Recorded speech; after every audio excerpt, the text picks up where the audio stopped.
की वारा एवढा प्रचंड होता की तो पुतळा कोसळला. लाज वाटली पाहिजे, लाज.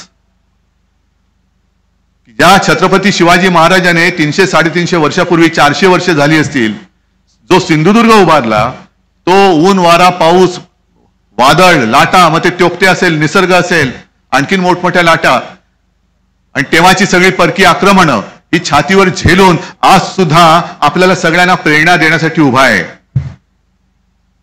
आणि हे करंटे यांना छत्रपती शिवाजी महाराजांचा पुतळा नाही उभारतायत. शिवाजी महाराज म्हणजे तुम्हाला काही ईव्हीएम मशीन वाटलं की पुतळा लावला म्हणजे लोक मतं देतील. आणि त्याहून सगळ्यात वाईट मला एवढं वाटलंय, मी पुढच्या मीटिंगमध्ये सुद्धा बोलणारच आहे. मी माझ्या भाषणाची सुरुवात महाराष्ट्र प्रेमी अशी जी करतो ती एवढ्यासाठी करतो की ही लढाई महाविकास आघाडी आणि महायुती अशी नाहीच आहे. ही महाराष्ट्र प्रेमी आणि महाराष्ट्र द्रोही अशी ही लढाई आहे.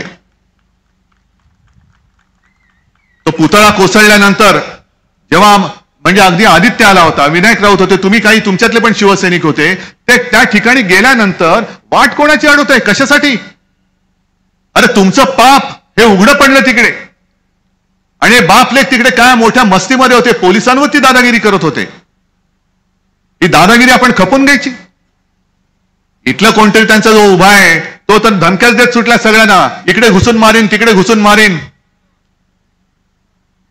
तुम्ही जरा विचार करा की ते जे मी दिवस तुम्हाला आठवून दिले ते दिवस तुम्हाला परत पाहिजेत का?